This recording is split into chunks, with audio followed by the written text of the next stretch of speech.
Fala pessoal, nesse vídeo aqui a gente vai resolver o quarto e último simulado inédito para o concurso da Prefeitura Municipal de João Alfredo, Pernambuco, beleza? Nessa playlist aqui você vai encontrar várias outras aulas, beleza? Com os outros simulados que foram feitos por mim, tá? É 100% autoral, beleza? Os outros três, dá uma olhadinha lá, beleza? Ver como é as questões que está sendo cobrado pela banca ADM Tech, que os raciocínios que vai ser cobrado na prova lá em abril, tá? Vai ser bem parecido com o que eu estou fazendo aqui. Com certeza, se eu posso te falar uma coisa, se você assistir todas as aulas dessa playlist aqui do concurso de João Alfredo, responder os simulados, entender a resolução e as técnicas por trás de tudo que eu estou realizando aqui, com certeza você vai conseguir gabaritar a prova de matemática, beleza? E eu estou sentindo que, dentre esses quatro simulados, que são simulados com 10, 12 questões cada um, vai aparecer os raciocínios lá na prova, beleza? Esse simulado 4 aqui vai com certeza aparecer umas duas ou três questões bem parecidas lá na prova. Então, é interessante você conseguir realizar ele, entender o raciocínio por trás da questão e ver como é que você poderia fazer de outra maneira a questão, tá? Eu vou resolvendo aqui as questões de várias formas diferentes para você ver como é que poderia ser feito, beleza? Esse simulado aqui é para conhecimentos gerais, tá? Então, tanto para nível fundamental, como para nível médio, como para nível superior, a matemática a ser cobrada vai ser o mesmo. Então, os raciocínios serão iguais para todo mundo, beleza? No simulado 4, tá? A gente tá com 12 questões de matemática que vai aparecer na prova, beleza? Chegou até aqui, então aproveita, já se inscreve no canal, ativa o sininho, beleza? E fica aí, olha os vídeos anteriores da playlist, vê como é que a gente resolve. E se você quer ter acesso a esse material, a todos os simulados anteriores, entra no grupo da comunidade que está no link na descrição desse vídeo e pede lá, tá? Entra no grupo e solicita os materiais, pede que alguém reenvie, que automaticamente será reenviado todos os simulados com todas as resoluções, beleza? E vamos embora aqui iniciar a resolução do simulado número 4, que já está lá junto com a resolução no grupo, beleza? Questões 100% autorais, com base no que foi cobrado pela banca ADM Tech. Esse simulado 4 aqui, ó, tá uma belezinha de técnicas que ela costuma cobrar, beleza? Vamos lá iniciar aqui a nossa resolução desse simulado 4, né? Sem perder mais tempo. Vamos lá. A questão... Deixa eu colocar... Pronto. A questão número 1 é uma questão de fração. Beleza? Vamos entender aqui a questão de fração. Eu vou fazer pelo método do diagrama e vou fazer pelo método matemático rápido. Show de bola? Então, vê só. Bora entender aqui o raciocínio da questão que diz o seguinte, ó. Se um atleta percorre 2/5 de um percurso em 24 minutos, então, qual é o tempo total para percorrer todo o percurso? Compreendeu? Então, o atleta percorreu 2/5 do percurso em 24 minutos. Então, qual é o tempo total que ele vai passar? Beleza? Para quem já tem o domínio, já sabe aqui a resposta. Mas para quem não tem, vou fazer duas maneiras diferentes. Beleza? Vamos lá. A primeira forma que eu vou fazer é utilizando o diagrama. Utilizando o desenho, tá? De fração. Vê só. Antes de fazer o desenho, você precisa entender que uma fração ela é composta, ela é uma parte de um todo, onde ela vai ter um cara, tá? Em cima da fração, que é chamado de numerador, e o cara que está embaixo é chamado de denominador. E o que significa cada um desses dois? Vê só como é fácil. Denominador é em quantas partes o total foi dividido. Em quantas partes foi dividido o meu todo. Beleza? E o que está em cima, que é chamado de numerador, dependendo da situação, é o valor que eu peguei, o valor que eu usei, o valor que eu comi. Também dependendo muito da situação, tá? Mas sempre o valor que está em cima é o valor que eu peguei. Seja para comer, seja para usar, seja para percorrer, nesse caso. Beleza? Então, entendeu? Fração é uma divisão entre o que eu peguei do meu total. Beleza? Tranquilo? Então, vê só o que foi que aconteceu nessa questão aqui, ó. Essa questão, ela só disse o seguinte. Ela só quer saber qual é o tempo para percorrer todo esse percurso. Então, vê só. Pelo diagrama, a gente vai fazer assim, ó. Vamos fazer aqui um diagrama onde a gente tem um todo, beleza? Que vai ser dividido em quantas partes? O numerador me diz quantas partes eu dividi, né? Então, foi em 5 partes, beleza? Então, tá aqui, ó. O meu todo é 5 partes e o que eu utilizei foi 2. Então, tá aqui, ó. 5 partes foi o que eu peguei, o que eu fiz, né? E 2 partes dela foi o tempo que eu percorri. Então, 2 partes. Eu gastei quantos minutos, professor? Eu gastei 24 minutos em 2 partes apenas. Tranquilo? Então, isso aqui é o comando da questão fez isso. Beleza? Tranquilo? Então, nesse percurso aqui, ó, em 2 partes, eu passei apenas 24 minutos. Mas ele quer o total, né? Então, a gente pode fazer replicar, ó. Então, se ele passou 2 partes, foi 24 minutos. Então, em mais 2 partes, ele vai passar mais 24 minutos. E a última, professor, é quanto? É uma parte só. Mas a gente sabe que em 2 partes, ele vai passar 24 minutos. Então, significa dizer que uma parte do percurso ele vai fazer em 12 minutos. Beleza? Então, essa última parte aqui é 12 minutos, resultando aí em 24 nas duas primeiras, 24 na segunda, mais 12 na terceira, resultando em 60 minutos. Ou também, se a questão vier, né? 1 hora. Mas como aqui tem 60 minutos, então é letra C de casa, beleza? É a resposta, tranquilo? Beleza, essa seria a parte fazendo diagrama. Só que não dá para a gente fazer diagrama quando a gente tem frações com denominadores muito alto. 40, 20, 30, não dá para ficar fazendo isso. Então a gente faz o seguinte, ó. 2 partes, dá para fazer uma regrinha de 3, ó. 2 partes, né? Ele utilizou em o tempo, né? Em 24 minutos. Eu quero saber o total. Eu sei que meu total foi dividido em 5 partes, então vai ser 5 partes, vai me dar X minutos. Beleza? Então aqui vai ficar assim, ó. 2 vezes X é 2X, porque é uma relação direta, né? Aumentou a quantidade de partes aqui, o tempo também vai aumentar. É igual a 25, né? Vezes 24, que vai dar 120. Resultando em X é igual a 120 dividido para 2, que vai dar 60. Beleza? Outra forma de realizar por regra de 3. Tem outra maneira, professor? Tem outra maneira. Porque a gente faz assim, ó. Vê só, bem rápido também, ó. 2 partes. Ele gastou 24 minutos. Aí o que a gente faz aqui? A gente descobre quanto tempo ele gastou em uma parte, que vai ser igual a 12 minutos. Beleza, a partir dessa daqui eu descubro o total, porque se eu tenho uma parte, eu consigo descobrir todas, que a gente sabe, né, que o meu todo foi dividido em 5. Então, 5 partes, é só multiplicar por 5, vai ser 60 minutos. Então, tá aí 3 maneiras distintas de você realizar a mesma questão. Por diagrama, por regra de 3 e também fazendo ali a manipulação para encontrar quanto é o equivalente a uma parte só. Tá? Esses métodos aqui você pode aplicar aí sempre quando está falando de fração. Tá? Só tem que tomar cuidado qual delas é o melhor, qual delas vai ser a mais eficiente aí no cálculo, tá? Para você não aplicar uma, acabar se perdendo durante o processo e chegar na resposta errada. Beleza? Então, essa primeira aqui ela é bem tranquila, porque é só você desenhar o que está acontecendo na situação e ver a relação, tá? Que esse diagrama aqui ele tem uma relação direta com esse daqui.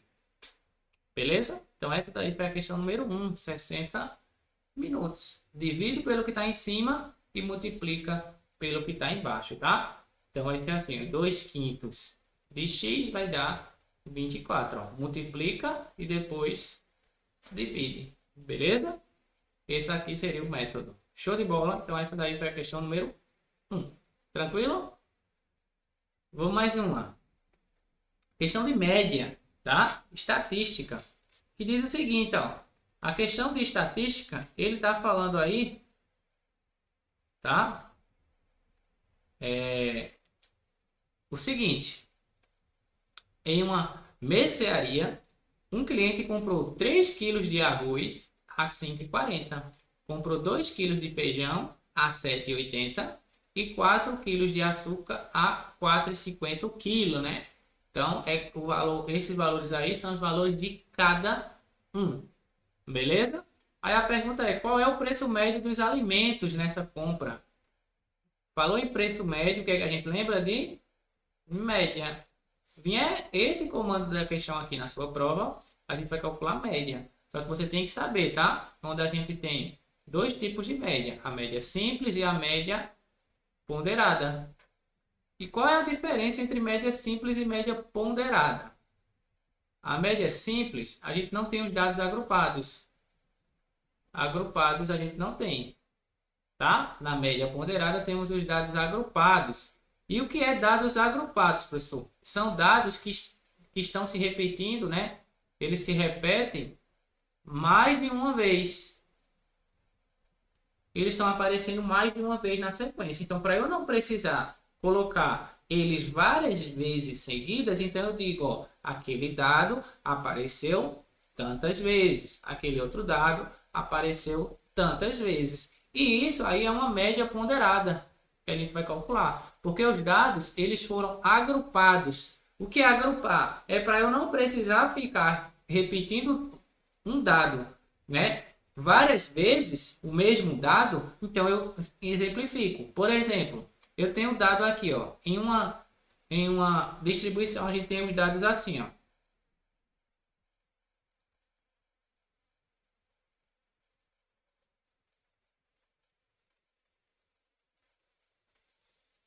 Para eu não precisar colocar os dados assim, que vai ficar muito longo, o que é que eu faço? Eu pego, ó, o dado 1, o número 1, ele repetiu, apareceu quantas vezes? 3. Então aqui é o nosso dado e aqui é o que a gente chama de frequência, a quantidade de vezes que ele apareceu. O 2 apareceu quantas vezes? Apareceu 2. O 4 apareceu quantas vezes? 4. O 5 apareceu 2 vezes e o 6 apareceu 3 vezes. Então isso aqui é um dado, né, agrupado, tá? Então, se na questão ele estiver te pedindo média de dados agrupados, então é só você fazer os nossos, né, média ponderada. E acabou a questão. Ah, professor, e como é média ponderada? Média ponderada é uma média simples, só que a gente utiliza a multiplicação.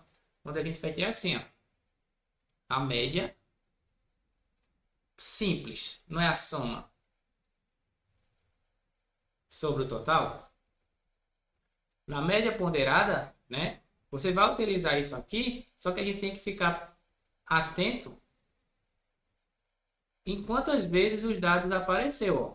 Então, veja só. A média é soma sobre o total. Neste caso, a gente sabe que é ponderada, né?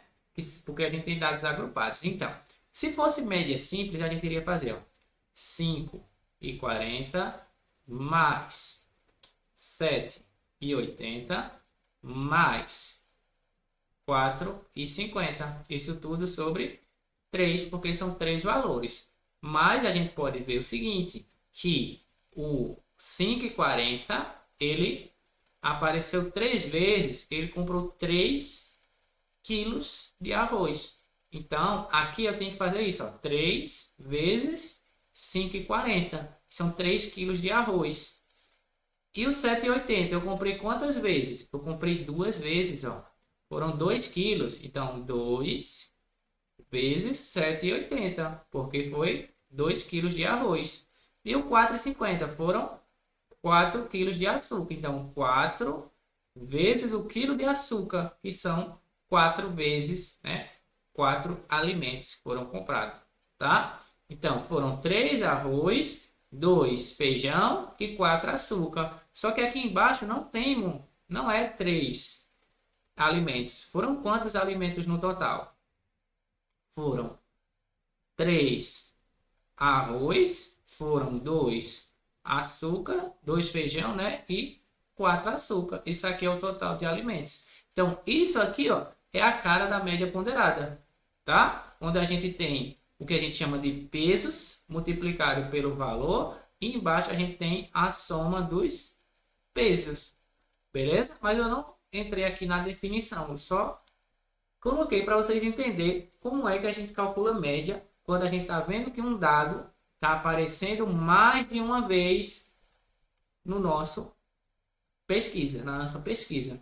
Então, se um dado aparece mais de uma vez, é média ponderada, que é com essa resolução aqui, tá? E depois, pessoal, depois é só você fazer, ó, 3 vezes 5 e 40, né? Foram 3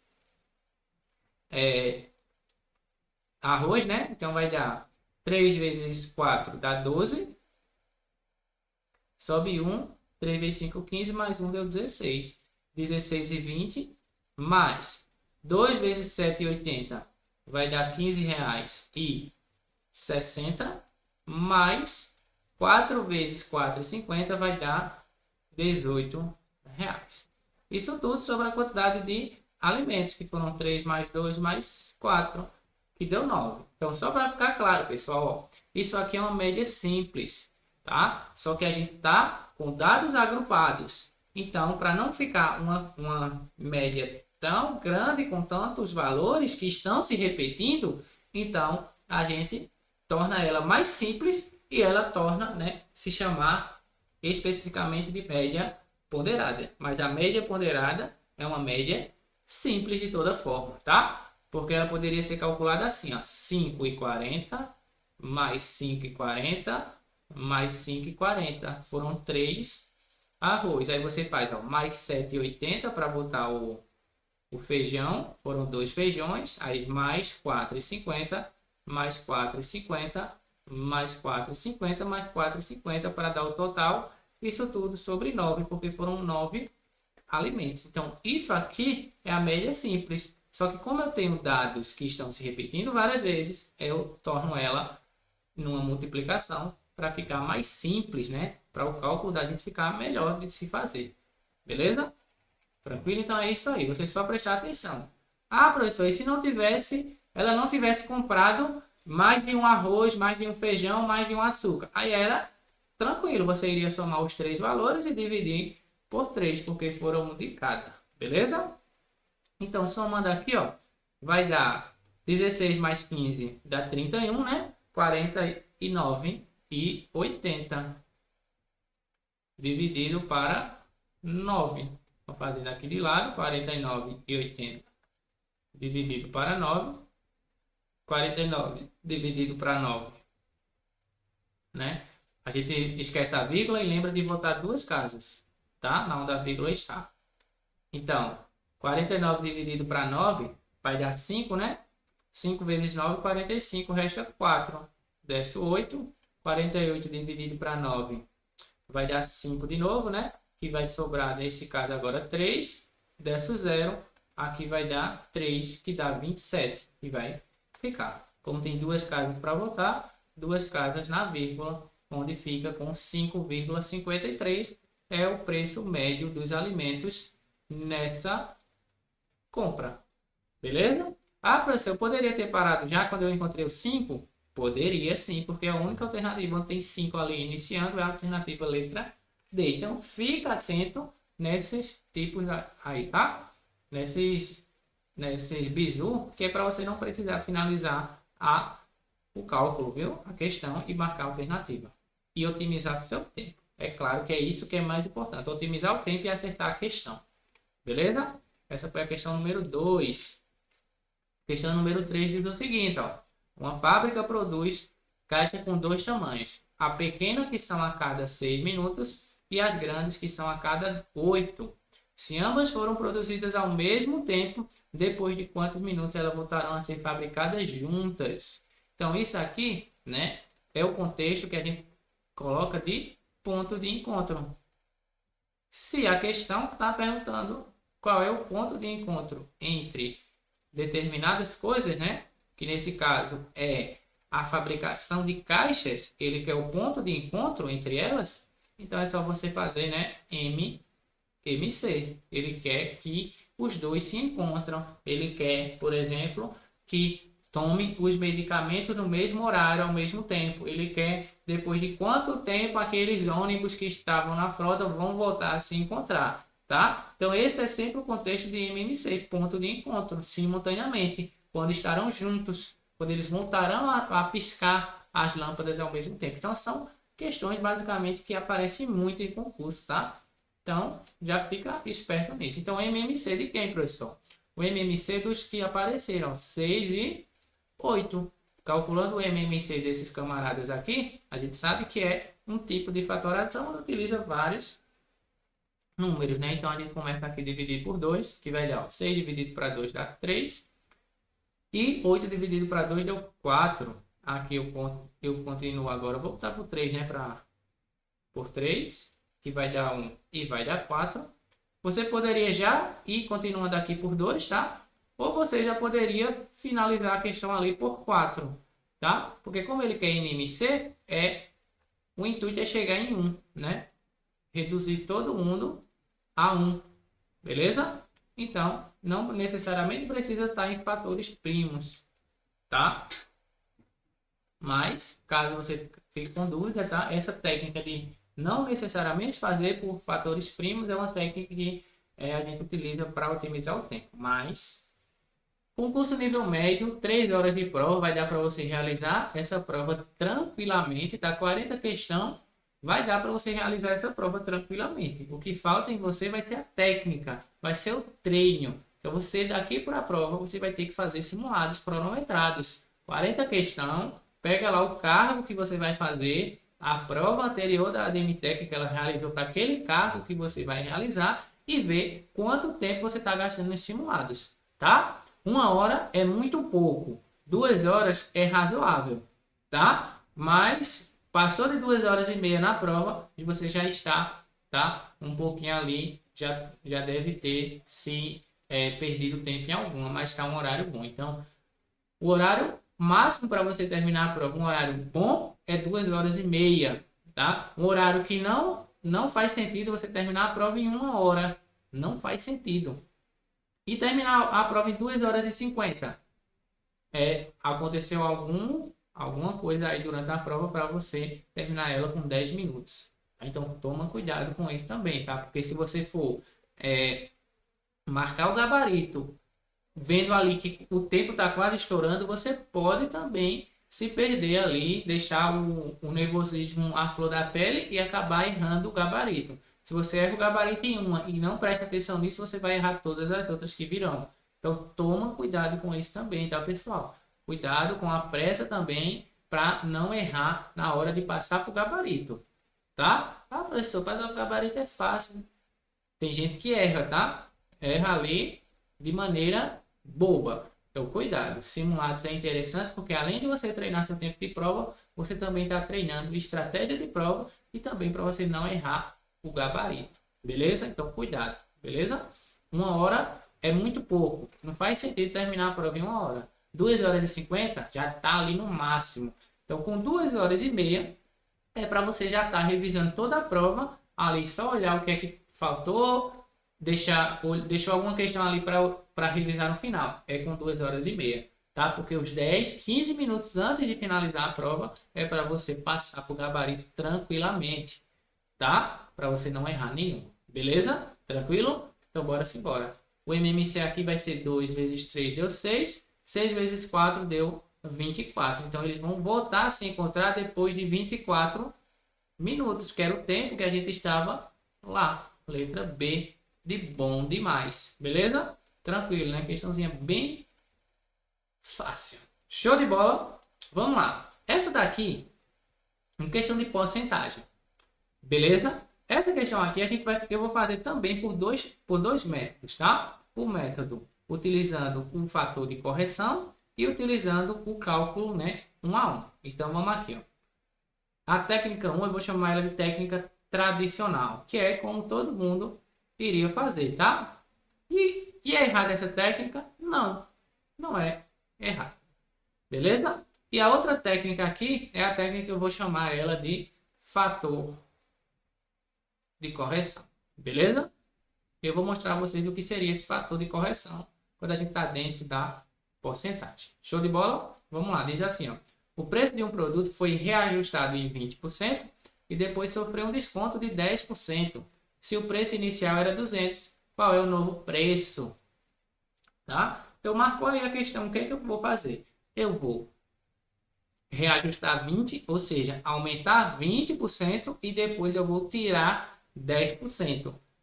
Beleza? Mas não significa dizer, ó, 20% eu vou diminuir, depois eu vou aumentar 10%. Isso aqui é o mesmo que diminuir apenas 10%? Muitos iriam fazer isso, tá? Veja só. Preste atenção nisso aqui, pessoal. A gente não pode ficar somando ou subtraindo porcentagens, não, tá? Por quê, professor? Porque essas porcentagens aqui, o 10% e o 20%, elas vão estar se relacionando com valores distintos. Se elas estão se relacionando com valores distintos, então a relação entre elas é uma relação totalmente diferente do que a gente iria pensar. Então, se alguma coisa teve um reajuste, né, mais aqui, teve um reajuste de 20% e depois teve um desconto de 10%, não significa dizer que ele vai ser uma fração, né? A porcentagem global dele vai ser um aumento de 10%. Não funciona dessa forma, tá? E eu vou provar isso a vocês aqui mostrando como é que a gente vai realizar isso aqui. Beleza? Então vamos lá, o método tradicional é o preço inicial, tá? O preço inicial dele é de R$ 200. O que é que acontece primeiro? Tem um reajuste de 20, ou seja, o primeiro aqui que vai acontecer, ele vai aumentar 20%. E o que é que eu faço? Eu vou aumentar 20%. 20% em cima do valor que ele estava, que era 200. Então vai ficar assim, ó, 20 sobre 100 de 200. Então o reajuste vai ser, cortei de 2 vezes 20 dá 40. Então o reajuste vai ser de R$ 40. Logo, o novo valor desse produto vai ser 200 mais 40, resultando em R$ 240. Beleza? E depois o que é que acontece? No segundo caso, né, na segunda situação, ele vai sofrer um desconto de 10%. Em cima de quem? Em cima do valor anterior. Em cima de 240. Então a gente vai calcular, ó, 10 sobre 100 de 240. A gente faz esse método aqui. Cortei, cortei, cortei e cortei. Então vai ser R$ 24. É o valor do desconto. Então resulta em quanto, professor? Vai resultar em 240 menos R$ 24, o que resulta para a gente R$ 216. É o novo valor desse produto, letra C. Beleza? Então essa aqui é a maneira tradicional, fazendo 1 a 1. Show? Então o fator de correção, ele funciona da seguinte forma. Ele vai pegar o valor inicial e vai multiplicando isso aí, né? Pelas porcentagens, se for aumento, tá?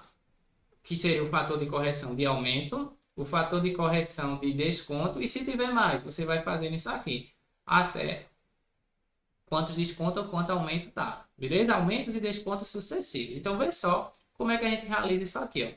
Beleza. O que foi que aconteceu primeiro? O primeiro foi um reajuste de 20%. Então, o que significa dizer? Que o novo preço, né, vai passar a valer 100%, que era o que ele valia, mais o reajuste, que é 20%. Então, o novo valor do produto vai ser 120% do valor inicial. Beleza? Tranquilo. E na segunda situação, o que é que acontece? Vai ter um desconto de 10%. E o que significa isso? Se o preço do produto é 100%, então com o desconto de 10%, então ele vai passar a valer agora 90%. Então, esse aqui é o fator de correção do desconto e esse aqui é o fator de correção do aumento. Para eu não precisar calcular um a um, eu já calculo o valor final, que é o que a questão está pedindo. Final já, ele não quer saber o valor, quanto foi o valor do reajuste, e ele não quer saber quanto é o valor do desconto. Ele já quer o valor final. Então, com esse método, utilizando o fator de correção, eu já dou um passo e já chego no valor final. Ficando da seguinte maneira. Ó. Qual era o meu valor inicial, professor? Era 200. O que foi que aconteceu nele? Aconteceu um aumento de 20%. Então, vai ser vezes 120%. E depois o que aconteceu? Desconto de 10%, que é o fator de correção 90%. E agora? Aí agora você vai calcular isso aqui, ó. 200 vezes 120 sobre 100 vezes 90 sobre 100. Aí aqui a gente vai cortar zeros, né? 1, 2, 1, 2, 1, 2 e 1 e 2. Resultando aí em 2 vezes 12 vezes 9. E também vai dar 216 reais. Essa aqui seria o método utilizando o fator de correção, tá? Em vez de eu calcular a porcentagem e depois aumentar, calcular a porcentagem e depois diminuir, eu já vou atrás do valor final. Beleza? 2 vezes 12 deu 24. 24 vezes 9, tá? Vai resultar em 216. Beleza? Tranquilo? E o outro erro que o pessoal poderia fazer seria esse erro aqui, ó. Vê só. O erro que o pessoal poderia ter feito, né? O erro dessa questão era onde o pessoal pensa o seguinte, ó. O pessoal poderia, ó, na primeira situação, o que aconteceu? Um aumento de 20%. Na segunda situação, houve um desconto de 10%. O pessoal costuma fazer muito isso aqui, ó. Ah, professor, se no primeiro caso aumentou 20 e no segundo caso diminuiu 10, então o meu total que vai ser aumentado lá na situação vai ser 10%. Porque dos 20 que foram aumentar, eu vou diminuir 10. Então é só eu calcular o aumento de 10%. Onde ficaria, né? 10% de 200 vezes 10% vai dar 20, né? Então, seria 20 de aumento mais 200, que seria o valor inicial, resultando em 220. Tá aqui na letra A para você marcar. Só que você tem que lembrar que isso aqui não acontece na porcentagem. Por quê? Porque 20% foi sobre o 200 e 10% de desconto foi sobre o aumento que teve, que foi um aumento, tá? Passando até 240. Então, 10% vai ser em cima de 240 e 20% vai ser em cima de 200, tá? Se ambas as porcentagens estivessem indo para o mesmo, né? Se relacionando com o mesmo valor, então a gente poderia fazer essa operação. Mas como não é, não fazemos. E normalmente nunca fazemos isso aqui não, tá? Então cuidado com isso aí, beleza? Essa daí foi a questão número 4. A questão número 5, ela diz o seguinte. A área de um triângulo de base 80, a área de um triângulo de base 80 e altura 20 foi dividida em 25 partes iguais. É correto afirmar que após a divisão, cada parte possui uma área igual a... Essa daqui no simulado, tá? Ela não tá com gabarito, tá? O gabarito dela vai ser 32, beleza? Então, lá no simulado a questão não tá com gabarito, beleza? Mas a resposta é 32. Vamos lá chegar nesse 32, tá? Então, veja só. Essa alternativa aí eu coloquei agora para a gente poder corrigir esse simulado, beleza? Então, diz assim, ó, um triângulo onde a gente tem base 80 e altura 20, vai ser dividida em 25 partes iguais. A área dele, né? Então, vamos lá. Ó. A área de um triângulo, ele é dada pela a equação, né? Base vezes altura sobre 2. Essa é a fórmula que nos dá para que a gente possa encontrar a área de um triângulo. Beleza? Onde a gente tem que a base é 80, a altura é 20 sobre 2. A gente vai simplificar aqui, ó. 20 dividido para 2 deu 10. Então, 80 vezes 10 resulta em 800. Então, essa daqui é a área desse triângulo. Só que a questão falou o seguinte, ele vai ser dividido em 25 partes iguais. Então, para finalizar o cálculo, você vai pegar 800 e dividir para 25. 80 dividido para 25 vai dar 3, que resulta em 50, né? Então, 50 não, 75. Deixa o resto 5. E o zero desceu. 50 dividido para 25 dá 2. Onde vai restar aqui 0. Divisão exata. Cada parte equivale a 32 centímetros quadrados. Beleza? Então, essa questão aqui é só para você calcular a área desse triângulo que ele te deu, base e altura, e dividir por 25. E acabou a questão. Tranquilo? Beleza, né? Então, essa questão foi isso que ele está pedindo. Calculou bem tranquilamente. Beleza? Vamos embora. A questão número 6, ela está falando de juros. Tá? Onde ela diz o seguinte, ó, um capital de R$ 1.500 foi aplicado a juros simples durante 5 meses. No final, foi resgatado R$ 2.100. Qual foi a taxa de juros ao mês desse investimento? Vamos lá. Para juros simples, né, a gente tem duas fórmulas. A fórmula dos juros, que é dada por capital vezes a taxa vezes o tempo sobre 100. E temos também a fórmula do montante, que é dada por capital mais os juros. Beleza? Onde? O que é que a gente pode fazer aqui? A gente pode jogar essa fórmula aqui para cá para dentro, ou simplesmente entender o que é que essa fórmula está falando. Vamos lá. Você precisa entender os conceitos, tá? Para poder jogar na fórmula.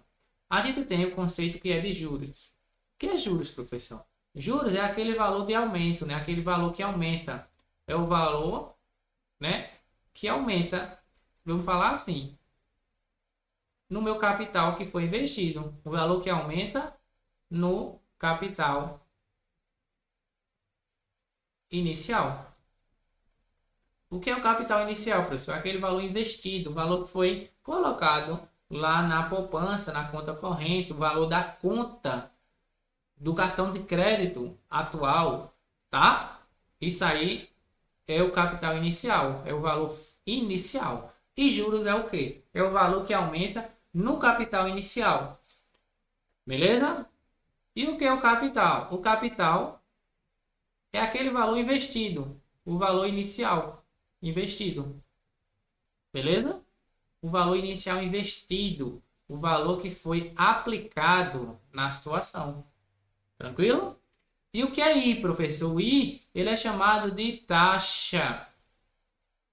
O que é a taxa? É aquele percentual que vai ser um percentual, tá? Que cada banco vai ter. Para que esse percentual que vai fazer, né? Vai ser o nosso valorzinho que vai aumentando ali a cada mês. Beleza? Então, o percentual é a porcentagem que vai aumentar no meu valor investido. Beleza? É o percentual de aumento, é a taxa de aumento. Tranquilo? E o tempo, que é o que também vai determinar muito, né? O tempo e a taxa são os fatores principais para o valor final. Ele é esses dois, tá? Que vão alterar, dependendo muito de como é que é, qual o valor da taxa, qual o valor do tempo, dependendo muito dos valores deles, é que o nosso juros ele vai cada vez maior. Então, quanto maior minha taxa, quanto mais tempo eu deixar lá no banco, maior vai ser o meu juros resgatado, se for uma situação muito bom, né, que seria investimento, ou vai ser algo ruim para mim. Foi, por exemplo, o atraso de uma fatura. Então, juros tem suas coisas boas e suas coisas ruins, depende de onde eu vou aplicar esses juros, beleza? Então, o tempo é o fator, né, junto com a taxa que vai aumentando, né, que é diretamente proporcional aos juros. Então, quanto maior o tempo, maior a taxa, maior vai ser meu juros final. E claro, também o capital que eu vou aplicar também vai influenciar, tá? Mas a taxa e o tempo é os fatores, né, que vamos dizer mais principais dentro dessa situação. E tempo, né, é o período que eu vou deixar. Período que você deixou lá no banco. E deixou o dinheiro no banco. O período que emprestou o dinheiro. Beleza? E o último conceito é de montante. Que seria o valor final resgatado. O valor resgatado. E o que é o valor resgatado? É o valor, né? É o valor que eu investi. Então eu coloquei um valor lá no banco. Então eu vou resgatar o valor investido e também eu vou resgatar os juros, tá? Porque sempre no final de um determinado período eu vou tirar um valor maior do que o que eu coloquei lá atrás. Então o valor que eu coloquei é o capital, o valor que eu tirei é chamado de montante. E essa diferença dos valores é o nosso juros, que é exatamente o valor que vai aumentar. Então, logo, se eu coloco lá no banco R$ 1.000 e vou tirar, depois de um determinado tempo, R$ 1.500, então, R$ 500 vai ser o nosso juros, vai ser o valor que aumentou. Beleza? Então, depois que a gente sabe isso, aí eu vou apagar aqui. Beleza? Deixa eu dar um print, deixa para vocês darem um print aí, tá? Então, tá aí. Deu um print. Beleza? E agora eu vou apagar aqui para a gente ter espaço, tá? Para poder aplicar.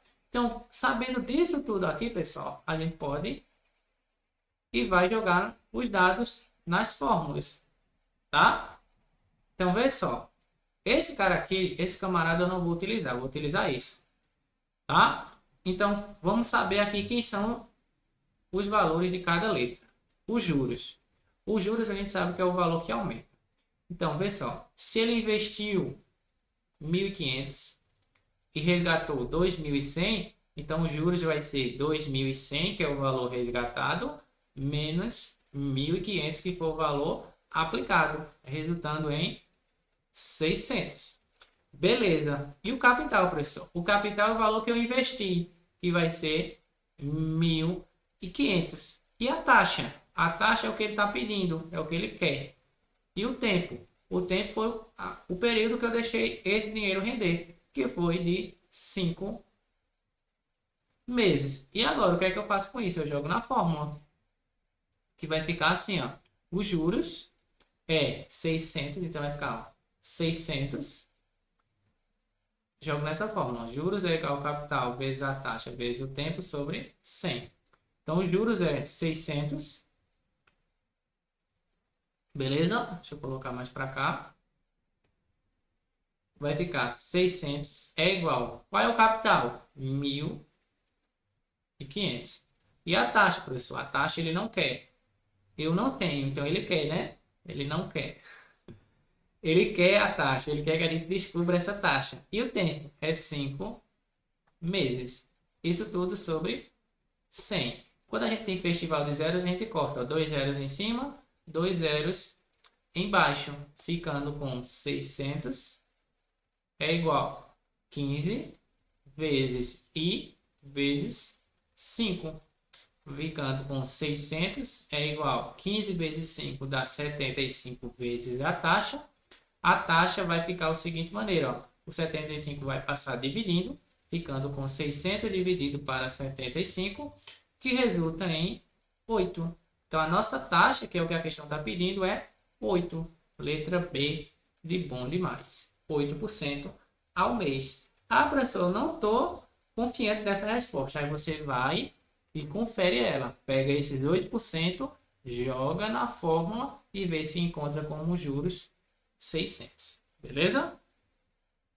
Tranquilo? Para calcular Vamos mais uma. Vamos mais uma aqui. Show de bola? Letra B é a resposta. Vamos lá. Essa questão aqui é uma questão que pode pegar você de surpresa na prova, tá? E cuidado com as palavrinhas-chave. Ele pergunta, né? Quantos números inteiros entre 1 e 500 são múltiplos de 4 e 5 simultaneamente? Quais são os números que são múltiplos de 4 e 5 ao mesmo tempo? A questão falou isso para você. Ele quer saber os múltiplos de 2 ou 3 números ao mesmo tempo. Se ele quer saber os múltiplos desse número, então é só você calcular o MMC entre eles. Ah, professor, também MMC? Sim, esse é outro tipo de questão que vai precisar que você calcule o MMC entre 4 e 5. Beleza? Como eles são primos entre si, o MMC é o produto entre eles, resultando em 20. Ah, professor, que magia é essa, hein?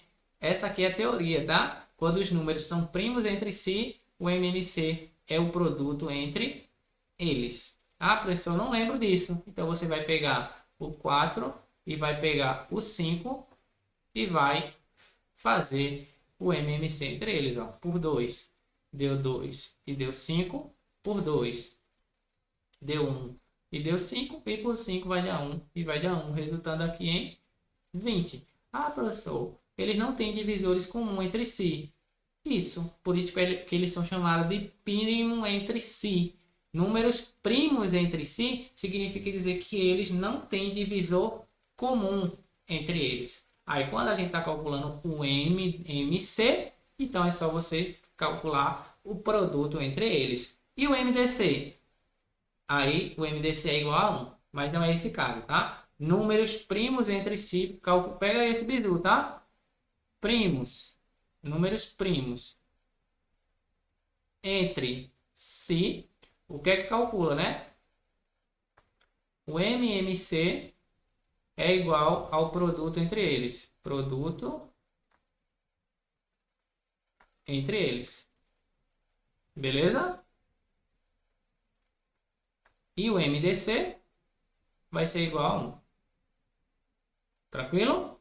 Pronto. Agora a gente vai 20. Então, eu quero calcular, né, os múltiplos de 4 e 5 ao mesmo tempo, é exatamente os múltiplos de 20. Que são os múltiplos de 20? 0, 20, 40, 60 e assim vai. E outra observação, os múltiplos são números infinitos. Mais uma. Mais outra dica. Múltiplos são um conjunto infinito. Múltiplos de um número é uma quantidade infinita, tá? Divisores são finitos.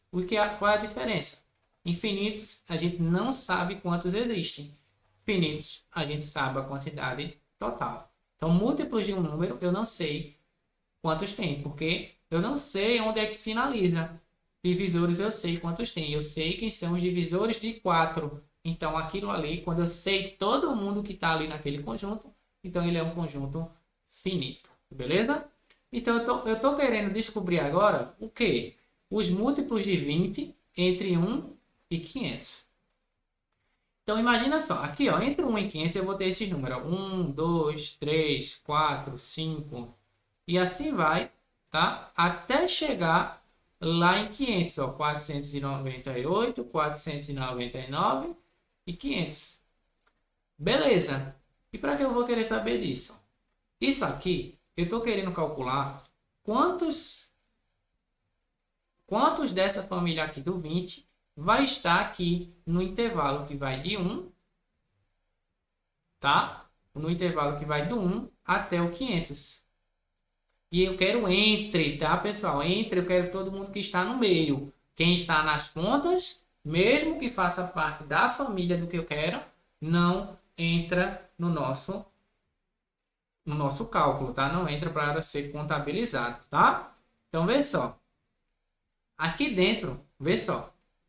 O que é que a gente precisa agora, pessoal? Ele quer os múltiplos. Então, o primeiro passo, eu já coloquei aqui para vocês, ó. Questão desse tipo. A primeira coisa a fazer é calcular o MMC. Beleza? E qual é a segunda coisa, professor? Eu preciso saber quais são os múltiplos. Quais os múltiplos desses números?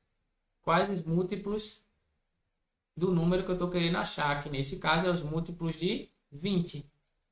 Quais são os múltiplos dele? Eu preciso conhecer esse conjunto.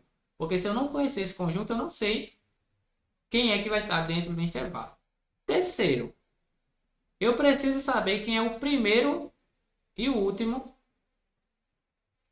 múltiplo desse valor dentro do intervalo. Dentro do intervalo que ele nos deu.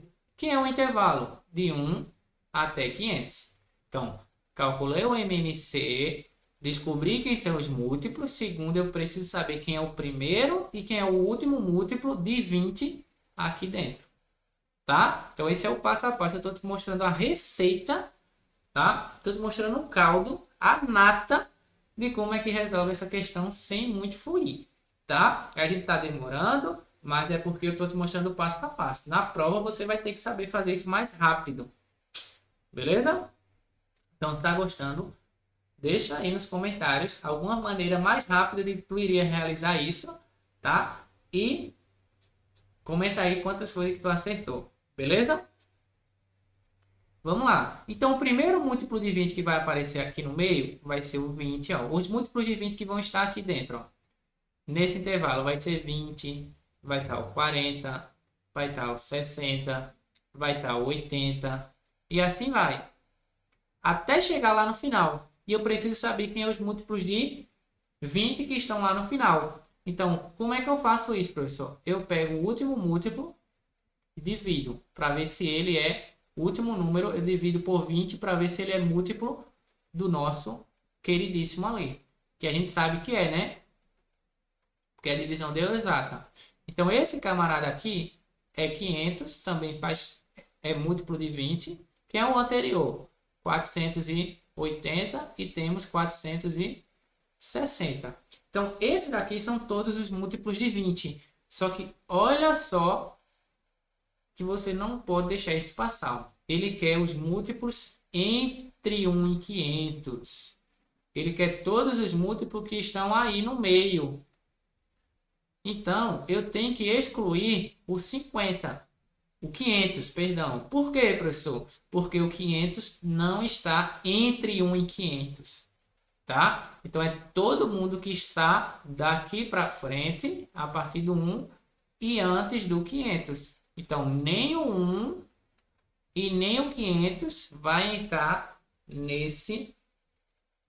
nessa nossa, né, família. Beleza? Então, beleza, professor. Eu descobri quem são todos os múltiplos. Eu sei que 500 não entra, porque ele não está no intervalo. Mas se o intervalo fosse até 501, o 500 iria entrar. Sim. Tá? Então, os extremos não entram para ser contabilizado. Tranquilo? Beleza. E depois, eu achei o primeiro e o último. Quem é o primeiro? É 20. E quem é o último? 480. Então, sem utilizar a fórmula de PA, né, de progressão aritmética, sem utilizar a fórmula de PA, a gente vai chegar nisso aí. Você tem que entender o raciocínio, tá? Entenda o raciocínio para fazer qualquer questão que envolva isso aí, sem utilizar a fórmula da progressão aritmética, que é o que a gente poderia utilizar o raciocínio aí, mas eu não vou entregar fórmula para você gravar, que não faz necessário, tá? Beleza. E agora? Agora você tem que entender o seguinte, ó. Para encontrar os múltiplos, o que é que eu faço? Eu começo a pegar o múltiplo, ó, 20 vezes 1, eu encontro 20. Para encontrar os múltiplos, eu vou pegando esse número que eu quero achar, os múltiplos dele, e multiplicando pelos números naturais, tá? Fator 20 vezes 0, né? Mas vai dar 0. Então, isso aqui vai acontecendo infinitamente. 40, por que eu botei 21? Eu não entendi. Tá? Então, isso aqui vai acontecendo infinitamente, até chegar lá no final, onde a gente vai ter, ó, 20 vezes 23, que deu 460, 20 vezes 24, que deu 480, e 20 vezes 25, que deu 500. Só que a gente sabe que o 500 ele não vai entrar no nosso cálculo, e nem, né? E nem o 20 vezes 0, que deu 0. Então, ele também não vai entrar no nosso cálculo. Então, vai entrar todos os números que estão aqui, ó, de 20 vezes 1 até 20 vezes 24. Aí você agora vê só o pulo do gato para essa questão. Ó. Você vê qual foi o primeiro valor que você multiplicou 20. Não foi 1? E você foi continuando. Ó. 1, 2, 3, 4, 5, 6, 20, 21, 22, 23 e 24. Então, para você encontrar o último múltiplo, você multiplicou, né, o 20 vezes 24. Então, você só vai olhar para esse primeiro aqui, ó.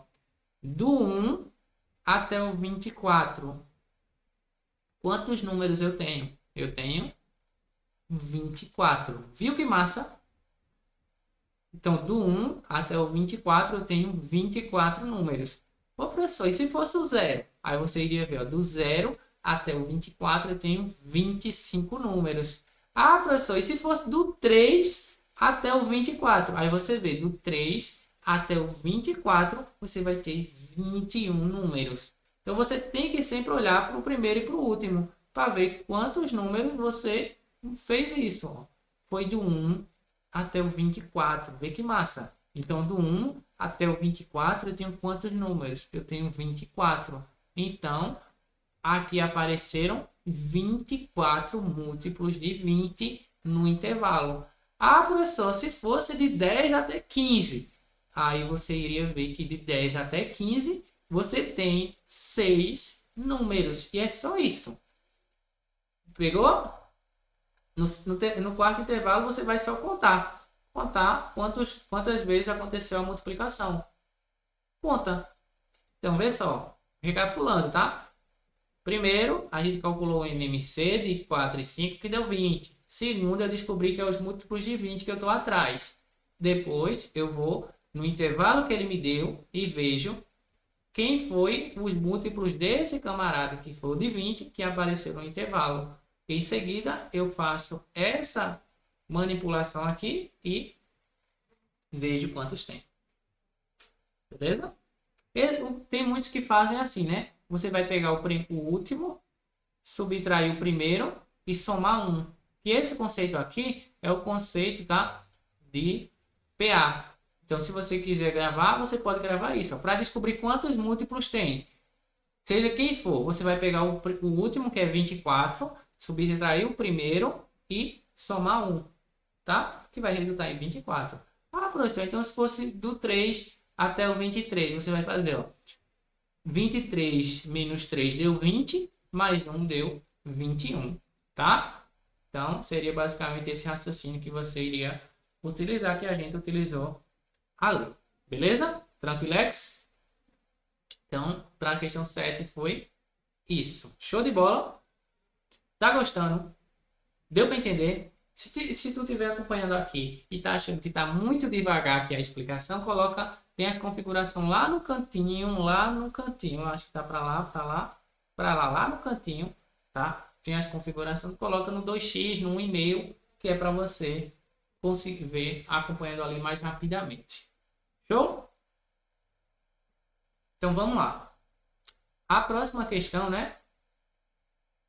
Que é a questão 8, envolve geometria plana, tá? No meu simulado tá assim, beleza? Tá triangular, mas há uma correção é retangular e não tem alternativa, tá? Eu acrescentei a alternativa E. Beleza? Então vai ficar assim. Uma praça possui um formato retangular cujas medidas são 70 por 80. 70 de base por 80 de altura. Então vai ficar assim a nossa praça, tá? Então a nossa praça fica dessa forma aqui, ó, onde a gente tem 70 de base, então aqui vem 70 metros. Temos aqui 70 metros de base e temos 80 metros de altura. Beleza? Ao redor dessa praça foi feita uma calçada de 3 metros de largura, com material que custa 8,15 o metro quadrado. Assim, é correto afirmar que o custo total para fazer essa calçada foi quanto? O custo para fazer a calçada. Então vamos lá. A calçada, ela vai ser assim, construída ao redor dessa praça. Beleza? Deixa eu só ajeitar aqui. Essa calçada, ela vai ser feita, tá, ao redor dessa praça, onde ela tem 3 metros, né, de largura. Então, 3 para cá, 3 para cá, 3 para baixo, né? 3 para baixo também. Para cá a gente tem 3. E para cá a gente também tem 3. E subindo a gente também tem 3. Beleza? Então, para cá a gente sabe que aqui também é 80. E lá em cima também é 70. Vamos lá. Duas maneiras de realizar esse cálculo aí. Se você já tem domínio com a área, né, de todas elas, você vai fazer o método chamado de método da exclusão. Qual é o método da exclusão, professor? Você vai olhar agora a figura maior. Essa figura aqui maior, ela vai ter 76, né? 3 para cima, 3 para baixo, 3 para um lado, 3 para o outro, vai dar 76. Por outro lado, essa altura aqui vai ser 86. E o que é que a gente vai fazer no método da exclusão? O método 1, você vai calcular a área maior e diminuir a área menor. Ou seja, a área de tudo menos a área do que está dentro, que é a área dessa praça. Tá? Então vai ficar assim, ó.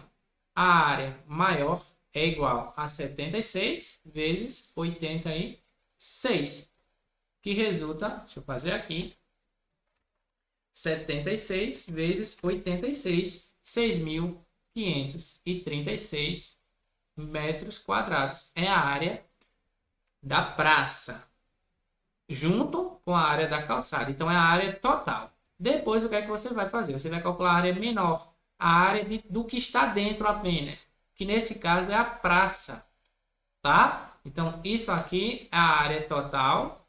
Isso aqui vai ser a área da praça, que é 70 vezes 80, que vai dar 5.600 metros quadrados. Isso aqui é a área da praça. E agora, para a gente descobrir a área da calçada, a área que está compreendida entre a área maior e a área da praça, o que é que a gente vai fazer? Uma subtração. Então, a área da calçada,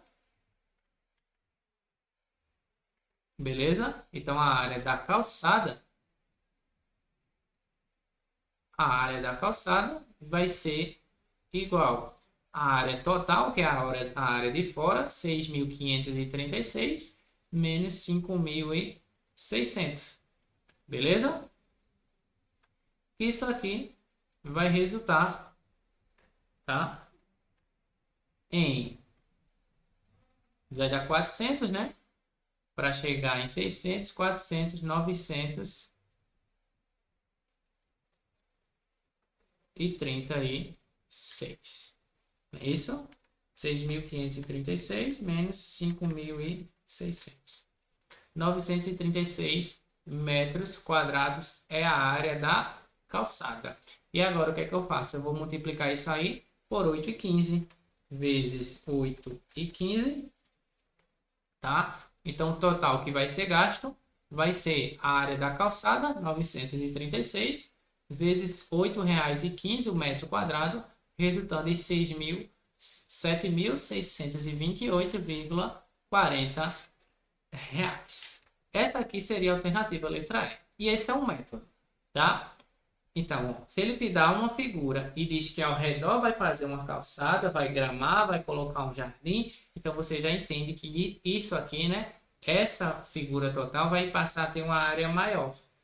Então, uma das maneiras de resolver isso aí é você fazer o método da exclusão. Você vai calcular a área total, que é a área de todo esse ambiente, que é praça e calçada, a área total.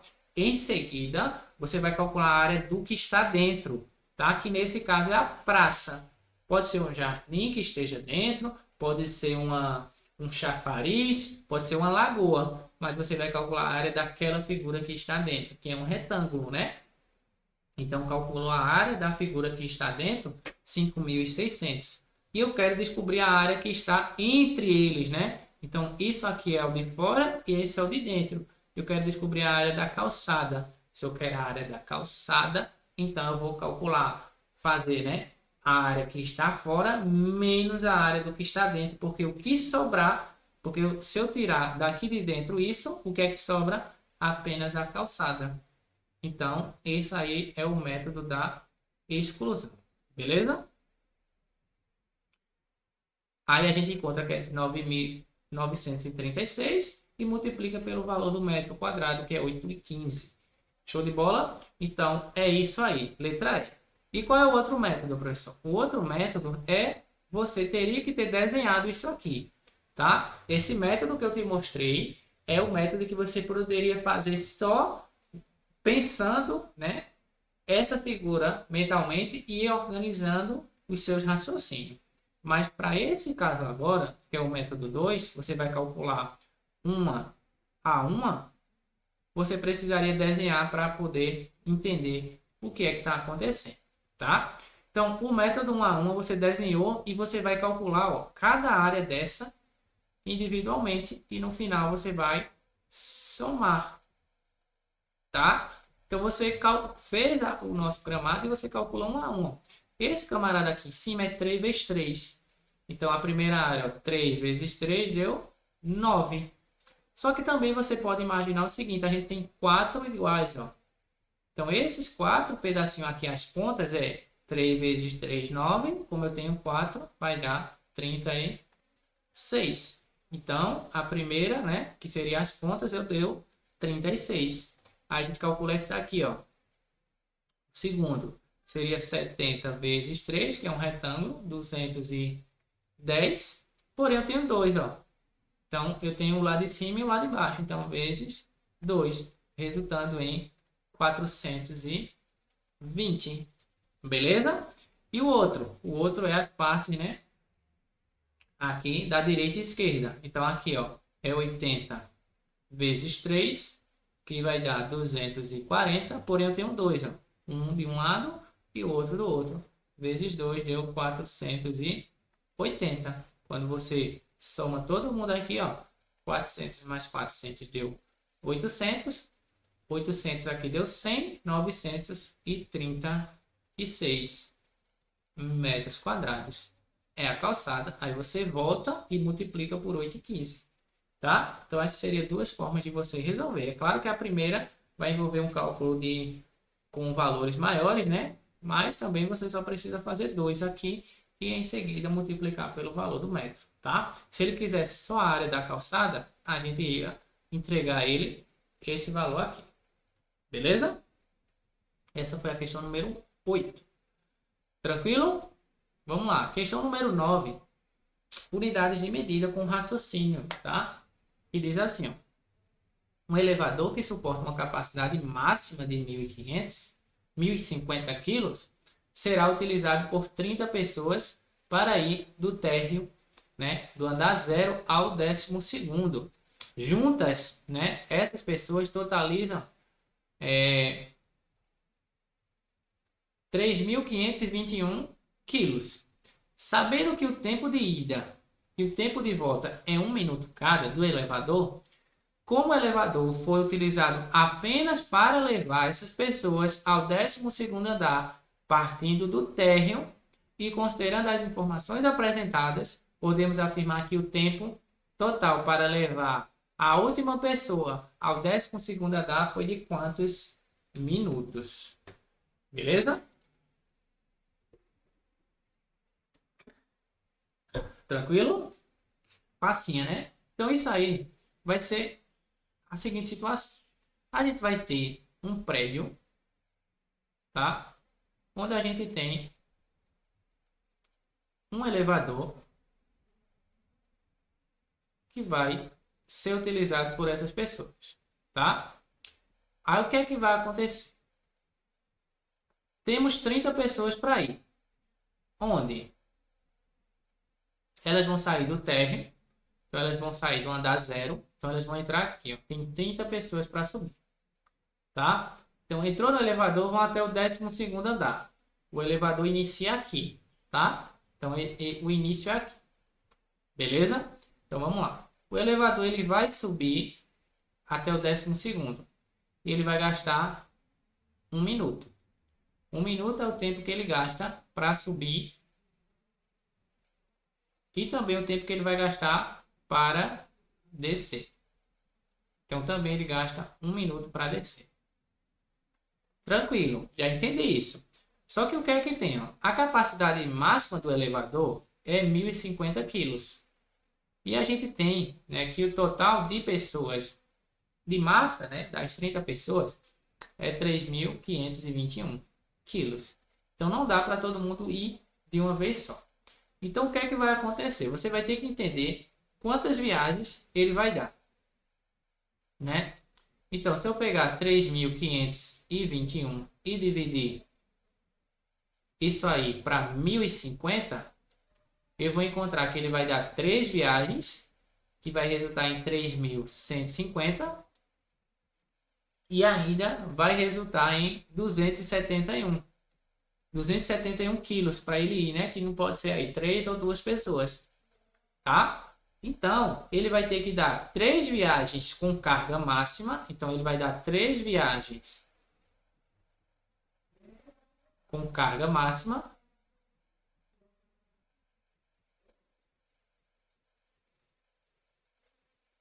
E uma viagem com 271 quilos, que é a última viagem, tá? Então, no total, ele vai dar 4 viagens, beleza? Então, isso aqui é a informação que a gente já tirou. Então, 3 viagens, né? Que a questão ainda era para ter dito qual o tempo mínimo que ele poderia, né? Para levar, mas vamos considerar já que é o tempo mínimo para ir, tá? Então, o que é que vai acontecer? Ele vai sair do térreo e vai levar a primeira. Então, vamos lá. A primeira viagem. Então, seria basicamente assim, ó, o comportamento. Tá? Vamos recapitular de novo. Temos um elevador com 1.050 quilos de capacidade máxima e temos 30 pessoas para irem do andar, né? 0, que é o térreo, até o 12º, totalizando 3.521 quilos. O tempo de ida e volta, né, é 1 minuto cada. Então, o elevador demora 1 minuto para subir e demora 1 minuto para descer. E a pergunta é, partindo do térreo, então o elevador vai partir daqui. É o ponto de partida dele. Quanto tempo ele vai levar para levar a última pessoa? Para dar a última viagem lá no 12º, quanto tempo ele vai levar? A gente fez a distribuição e viu o seguinte, que 3.521 dividido para 1.050 vai dar 3 vezes, né? E ainda vai sobrar 271. E o que significa isso? Significa dizer que o elevador vai subir 3 vezes com carga máxima e uma vez com a carga de 271. Então, o que é que vai acontecer? Na primeira viagem ele vai com 1.050. Na segunda viagem ele também vai com 1.050. Na terceira viagem ele vai também com 1.050. E na quarta viagem ele vai com 271, onde vai totalizar todas as pessoas. Só que agora você tem que ver, ó. Foi 4 viagens que ele deu, então vai ser 4 minutos. Aí você marca a letra C. Só que tem um problema. Se você marca a letra C, o que é que vai acontecer? Você não está contando o tempo que ele desce. Você está contando só o tempo que ele está subindo. Mas ele vai descer também. Entendeu? Então, partindo aqui, ó, ele vai subir para levar a primeira viagem. Aí ele vai descer. Não é isso? Ele subiu para levar a primeira viagem e desceu para buscar a próxima. Então, aqui já vai 2 minutos. Aí chegou lá no térreo. Aí ele vai subir de novo para levar mais uma viagem e vai descer. Então, aqui ele vai demorar mais 2 minutos de novo para subir e para voltar. Depois ele vai levar a terceira viagem e vai ter que voltar. Então vai ser mais 2 minutos.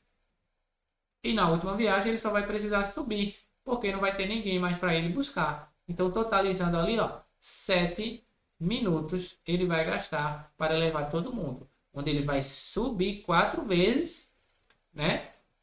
E vai ter que descer 3, porque ele tem que descer para buscar as próximas.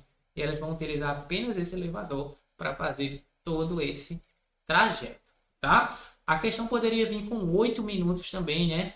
Já que poderia contabilizar o tempo que ele vai descer de novo. Mas ele não vai descer na última viagem, porque não vai ter mais ninguém para ele buscar, tá? Então se liga nesse tipo de raciocínio aqui, tá? Tranquilo? Então, 7 minutos é a resposta, letra B de bola. Tranquilo? Então, questãozinha também que é bem interessante, tá? Poderia aparecer nos vestibulares, né? A gente tá num concurso aqui, mas ela poderia também ser questão de vestibular, questão do Enem, por exemplo, tá? Então vamos embora. Questão 10. Questão 10, eu vou fazer ela sem a utilização, tá? Dos critérios de divisibilidade, porque para você saber os critérios de divisibilidade, você tem que ter um treino maior. Então aqui eu vou tentar utilizar os critérios, tá? Outros tipos, tá? De questão, e no final, tá? Eu vou te mostrar, dessa questão eu vou te mostrar alguns raciocínios que essa banca DMTEC ela já vem cobrando com esse tipo de questão. Lembrando que é só questão inédita aqui, tá? Vamos lá. Ela pergunta o seguinte, ó, entre os números 60 e 120, existe quantos números primos? Existe quantos números primos entre eles? Não é isso? Então vamos lá. O que é que a gente vai fazer? Entre 60 e 120, a gente tem 60 números. Temos 60 números. Para você que tem, né, o domínio com os critérios de divisibilidade, parabéns, ótimo, vai ser bem rápido fazer isso aqui, porque até mentalmente você consegue. Então, entre os 60 e os 120, a gente tem 60 números. Só que eu sei também que entre esses 60 números, vai ter 30 números pares e vou ter também 30 números ímpares. Beleza? Entre 60 e 120 eu tenho 60 números, 30 pares e 30 ímpares. E você concorda comigo que esses 30 números pares, todos eles, né, não são primos. Por que eu posso dizer isso? Eles não são primos. Por quê? Porque o único número primo par que existe, então, ó, o único primo par que existe até hoje, que a gente conhece, é o número 2. Então, qualquer número que seja o par, ele automaticamente já não é primo. Então, desses 60 aqui, que a gente iria analisar os 60, né? A gente já não vai analisar os pares. Então, a gente vai analisar só quem? Os ímpares. Aí, agora vem o bizu para você. Para você que tem o domínio aqui, consegue fazer mentalmente, perfeito, maravilha, tá? Você vai fazendo os 30 ímpares e vendo se eles são múltiplos de alguém.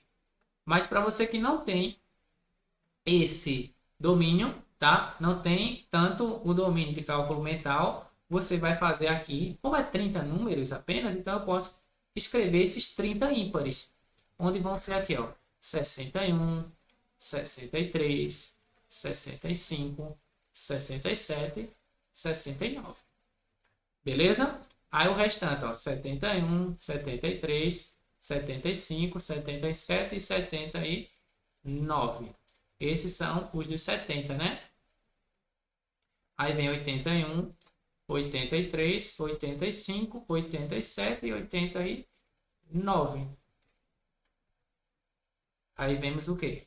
Temos o 91, 93, 97, 95, 97 e 99. Temos o 101, 102 103, 105, 107 e 109. E por último, a gente tem 111, 113, 115, 117 e 119. Ah, professor, isso aí vai demorar muito.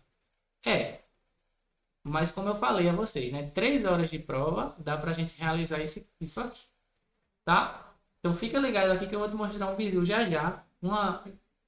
Na verdade, não é tão bizu.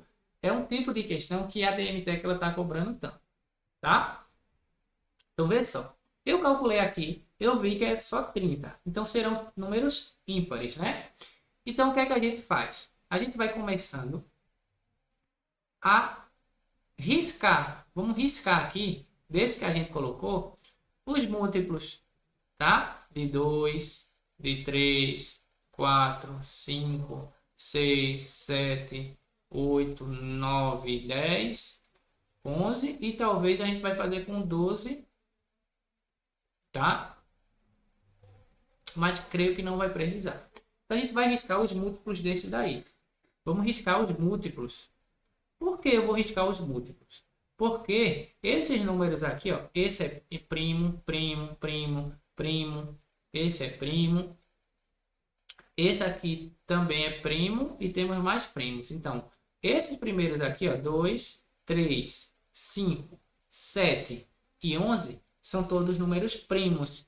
Então, qualquer número múltiplo desses daí é sinônimo que ele não é mais primo, tá? Então, a gente vai fazer o que aqui? A gente vai tirar, né, utilizando aqui o método chamado crivo de Eratosthenes, tá? Isso aqui é uma técnica para a gente descobrir se é primo ou não.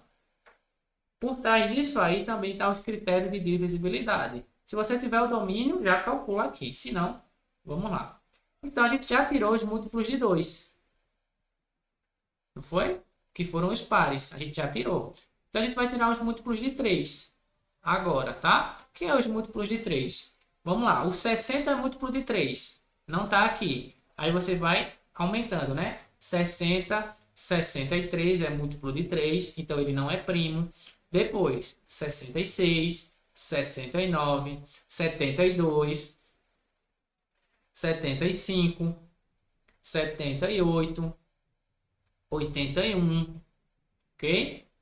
Depois vem 84, 87, 90, não tem, aí temos 93, 96, 99, 99 mais 3 dá 102, 102, 105, depois vem 108, depois vem 111 e 114, 117. Tiramos os múltiplos de 3. E agora? Agora a gente vai tirar os múltiplos de 4, né? Pense em um número que seria múltiplo de 4. 60, né? 60 é múltiplo de 4. Então vai ser 64, 68, 72, 76, 80, 84, não vai ter, né? Porque a gente já tirou os múltiplos de 2, automaticamente já vai tirar os de 4. Beleza, não temos mais múltiplo de 4. Perfeito. E os múltiplos de 5? A gente vai tirar, ó, 65, 75, 85, 95 e 115. Foram os que sobraram. Porque os múltiplos de 5 é os que terminam em 0 e o que termina em 5. Beleza? E agora, os múltiplos de 6. A gente pensa logo no mais próximo, é 60. Então, 66, 72, 78, 84, 90, né? 96, não tem? 102, 108, 114, não temos múltiplos de 6. Múltiplos de 7, professor. Você pensa no mais próximo, 63 é múltiplo de 7, né? Depois, 70, depois 77, ó. Depois, você vai somando, né? 84, em seguida 91, aí vemos 98, não é isso? 98 mais 7 vai dar 105, ok? 105 mais 7, 112 112 mais 7, 119. Tirei os múltiplos de 7. Depois, os múltiplos de 8 a gente não vai ter mais, né? Já nos tirou. Os múltiplos de 9. Não é isso? Os múltiplos de 9 seria 70, né? E o mais próximo ali, 9 vezes 7, deu 63, né? 63 vai dar 72. 72 mais 9, 81. Aí vem 90, 99 já saiu. 108 também. Mais 9, 117. Não temos. Os múltiplos de 10 também já saíram. E vamos ver os múltiplos de 11, que seria 66. Não é isso? 66. Mais 11, 77. Já saiu. 88, 99. Mais 11 é dar 110. Mais 11 deu 121. Vamos lá ver agora. 1, 2, 3, 4, 5, 6, 7, 8, 9, 10, 11, 12, 13. Então aqui a gente tem 13 números que já esgotou. Beleza? Se fosse por 12, professor, 12 a gente não iria encontrar mais, né? Tá? Porque 12 vezes 5 deu 60. Então, aí seria 72, iria chegar também lá nos múltiplos, né, de 6 e 2. Então, por 12 também nem precisou. Logo, isso aí são a quantidade de números primos entre 60 e 120. Questão bem longa, não foi? Mas é isso, tá? Então, esse aqui seria o método se você não sabe os critérios de divisibilidade. A gente utilizou, é claro, só que foi de uma maneira que eu achei mais simples do que você gravar aquela regrinha do 8, do 4, do 7, do 3, do 11 e assim foi. A gente só riscou os múltiplos, que é mais fácil, tá? Então, letra D de doido. E agora, vem para vocês o que eu estava vendo muito da ADM-TEC, ela cobrando. Quando ela vem com esse tipo de questão, ela cobra os múltiplos de 1 a... os primos, né, de 1 a 100, os primos de 1 a 50, os primos de 50 a 100, os primos de 100 a 150. Esses aqui são os comandos que é mais recorrente na banca ADM-TEC, tá? Então, se você quiser gravar, de 1 a 100 a gente tem 25, de 1 a 50 a gente tem 15, de 50 a 100 a gente tem 10 e de 100 a 150 a gente tem 10. E aqui a gente gravou outro raciocínio que é de 60 até 120. Beleza? Então, tá aí para vocês. Então, de 1 a 100 a gente tem 25 primos. Se cair lá na prova, de 1 até 100 tem quantos primos? Eu lembro que é 25, então eu nem calculo, porque isso aí vai demorar muito, tá? Mas você utilizando a mesma estratégia aqui, você chega no resultado. Ah, e de 1 a 50 tem 15, então eu não preciso calcular. De 50 a 100 tem 10. E de 100 até 150 também tem 10. Então isso aqui são o que a banca costuma vir perguntando, beleza? Então essa aí foi a questão número 10. Gravou, tirou print, tira print. E vamos embora para a questão número 11, penúltima questão. Que diz assim, ó. Qual é a diferença entre o maior número de 3 algarismos diferentes e o menor número também de 3 algarismos diferentes? Ele quer uma continha de menos, tá? Então, o que significa um número que tem 3 algarismos? O número que tem 3 algarismos é um número que também tem 3 ordens. E o que é ordem? Unidade, dezena, centena, unidade de milhar e assim vai. Então, o número que tem 3 ordens é o número que tem 3 dígitos. Ou seja, é o número que vai do 100 até o 999. São os números que têm 3 dígitos. Tá aí, 3 algarismos. Beleza?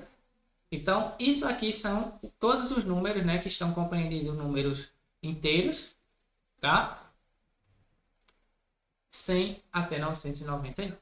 Ele quer o maior número, né, de 3 algarismos diferentes. Então, o maior deles é 999. Só que tem 3 algarismos iguais. Então, 998. Tem 2 algarismos iguais. Então, não pode. Então, a gente vai fazer isso e vai chegar aqui. O maior número de 3 algarismos diferentes, tá, seria o 987. Como ele quer o maior de 3 algarismos diferentes, a gente sabe que os algarismos são de 0 até 9. Então é só você formar 3 algarismos, né? Os maiores possíveis. 9, 8 e 7. Porque ele quer diferente. Ah, então agora ele quer um menor. Então eu vou pegar os menores. 1, 0 e 2.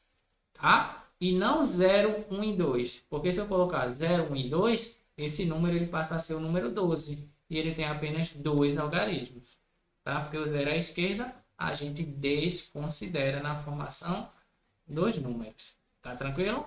Então essa questão é bem simples, pessoal. É só pegar os 3, o algarismo é de 3, o número de 3 algarismos diferentes subtraído de menor, que é 1, 0 e 2. Porque os maiores algarismos que a gente tem é 9, 8 e 7, e os menores algarismos é o 0, 1 e 2. Só que como eu não posso pegar o 0, 1 e 2, eu troco esse 1 com esse 0 de lugar, ficando com 1, 0 e 2. Beleza? Então, fazendo a subtração aqui, a gente vai encontrar 885. É a resposta, letra B. Tá? Então, 3 algarismos diferentes. Se fossem iguais, professor, a gente iria pegar 999 e subtrair o 100. Aí, esse aqui seria o valor, tá? Mas como ele quer diferente, então é só você fazer a subtração entre 3 algarismos diferentes. O maior menos o menor. Beleza? E a questão número 12 é uma questão bem tranquila também, tá? Só cuidado na linguagem matemática que as questões costumam trazer para vocês, tá? Que diz assim, ó. A soma dos 3 primeiros números naturais é subtraída do cubo da soma desses mesmos números. Qual o resultado? Então, na prova da Prefeitura de Flores, né, houve aí, o pessoal se confundiu na hora, né, do processo, que quando a gente fala em número natural, né, número natural, a gente já entende, número natural é o conjunto que inicia no zero e vai pegando todos os números positivos até o infinito. Beleza. Só que você tem que tomar cuidado com esse zero aqui, tá? Porque esse zero, ele é um cara bastante polêmico. Esse zero, ele gosta de entrar em confusão, tá? Esse zero, ele é um cara polêmico porque vai existir professores que falam que o algarismo zero, ele não é natural. Vai falar autores que dizem que o zero é natural. E vai ficando essa polêmica entre o algarismo zero. O número zero, né? Perdão, o número zero, tá? Nesse caso, a banca ADM-TEC, ela na Prefeitura de Flores, ela considerou que o conjunto dos números naturais era a partir do 1. 1, 2, 3, 4 e assim vai. Então, é importante você entender a banca e saber como é que ela está cobrando. Se ela está cobrando o natural, é a partir do 0 ou é a partir do 1. Então, é importante você saber disso. Tá? E como é que eu sei disso? Você vai olhar o perfil da banca. Você vai olhar as questões que ela cobram dentro desse conteúdo. E na Prefeitura de Flores, a prova lá do concurso, ela cobrou que os naturais não entrou zero. Então, se vier agora na prova do concurso João Alfredo, então a gente espera também que ela não vai cobrar o natural, incluindo o zero. Tá? Mas também a gente poderia claramente pedir recurso na questão, mas não era tanto de pedir recurso na questão que falou de números naturais lá na prova da Prefeitura de Flores. Por quê? Se a gente utiliza o zero como número natural, não chega em nenhuma alternativa. Tá? Se a gente utiliza o zero como número natural e faz a questão, não encontra alternativa. Agora, se a gente não utiliza o zero como número natural, aí sim a gente encontrou uma alternativa. E foi a alternativa que a banca colocou como a resposta correta. Então, não era para pedir recurso. Se você tivesse atento, né, você iria fazer pelo zero. Beleza, não deu certo. Então eu vou tentar excluir o zero. Então eu tento só com o número a partir do 1, que vai dar certo, tá? Agora o problema seria se na questão tivesse a alternativa com você considerando zero como natural e você considerando zero como número, como não natural. Então, esse aí seria o problema e era para pedir recurso mesmo, com certeza. Mas como não tinha, creio que não dava para não fazia sentido pedir recurso porque tinha alternativa, né? Quando a gente não utiliza o número natural como zero. Então, fica atento nisso aqui, tá? Então, na prova que vai vir de João Alfredo, você já utiliza o natural como não sendo zero. Ah, professor, e se não tiver alternativa? Aí você vai e utiliza o zero. E se não encontrar em nenhuma das duas? Então, a questão é para ser anulada. E se encontrar com as duas? A questão vai ser também anulada, tá? Ou você vai encontrar a resposta utilizando o zero como número natural, ou você vai encontrar a resposta não utilizando o zero como natural. Não vai ser possível você encontrar as duas, a não ser que a questão informe que o conjunto dos números naturais vai incluir o zero ou não. Agora, se vier um comando dessa questão aqui que está na tela para vocês, então a gente já considera que o zero não é natural e se encontrar a resposta com esse tipo é aquela. E se vier com alternativa, né, diferente lá no gabarito preliminar, aí você entra com pedido de recurso para a questão, tá? Mas fica sempre atento no comando. Então, isso aí, entendido isso, a gente vai resolver a questão considerando que o zero não é um número natural, porque a questão ela nem falou isso para a gente. É isso? Então, vamos lá. A questão, ele diz o seguinte, ó, a soma dos cubos dos três primeiros números naturais vai ser subtraída do cubo da soma desses mesmos números. Tá? Então, vamos lá. Ele quer que a gente some os cubos. E o que é o cubo? O cubo de um número é quando ele está com o expoente 3. Ou seja, ele vai ser elevado a 3, a potência 3. Tá? Então, ele quer que a gente some os cubos dos três primeiros naturais. Então, quem é os primeiros naturais? Então, vai ser, eu vou somar os cubos, tá? Então, soma dos cubos. Então, ficaria da seguinte maneira, ó. Seria 1 ao cubo, mais 2 ao cubo, mais 3 ao cubo. Beleza? Isso aqui vai ser, ó, 1 ao cubo é 1, porque é 1 vezes 1 vezes 1.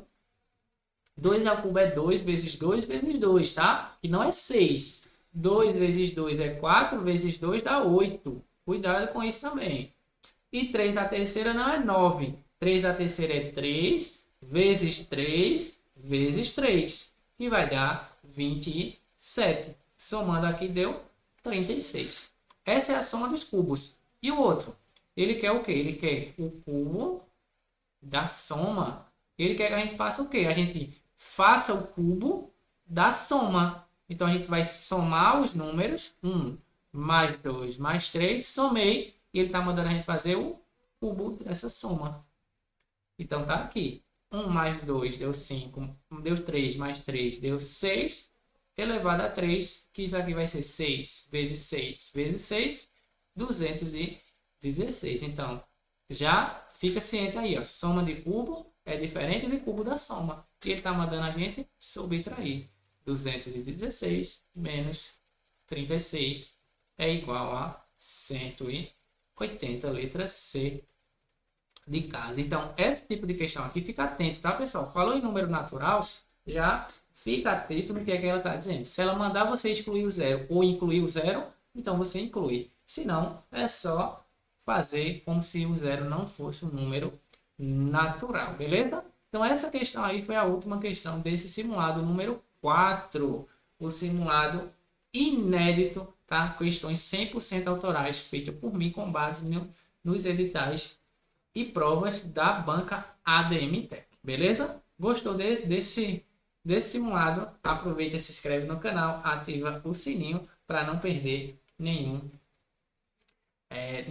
vídeo novo, nenhuma dica que está saindo, tá? Então, vai fazendo com calma esse simulado, volta, vai vendo com calma ali os raciocínios, vai pegando aí para entender. E lá na hora da prova, no dia 5 e dia 6 de abril, você gabaritar matemática, tá? São 8 questões, mas garanto que essas 8 questões vai colocar você na frente de muitos que não estão dando a devida importância à matemática, beleza? Então, por hoje é só isso. Aproveita, se inscreve no canal, ativa o sininho. Quer ter aulas comigo? Para o Enem, para o vestibular, para o SSA, para o concurso, o link está na descrição aqui desse vídeo, tá? Também deixa teu like aí nesse vídeo para ajudar, compartilha, né? Comenta para ter mais engajamento e entregar para mais pessoas. Os materiais são todos lá no meu grupo da comunidade no WhatsApp, tá? Tá no link nesse vídeo também. Se quiser entrar lá para tirar dúvida, para pegar os materiais, entra no grupo lá, que é onde eu comunico das lives, eu coloco a promoção nos cursos que eu estou disponibilizando e também mando, tá? Materiais grátis para o concurso, para vestibular, notícias também do Enem, né? Do meu curso que está acontecendo toda semana para o Enem e para revisão final para o concurso de João Alfredo. Vai ter uma revisão bem interessante na semana da prova, tá? Então também aproveite e se inscreve no canal para ser notificado isso e entrar no grupo para receber a notícia e os materiais da revisão final para o concurso de João Alfredo, beleza? Então, por hoje é só isso e até a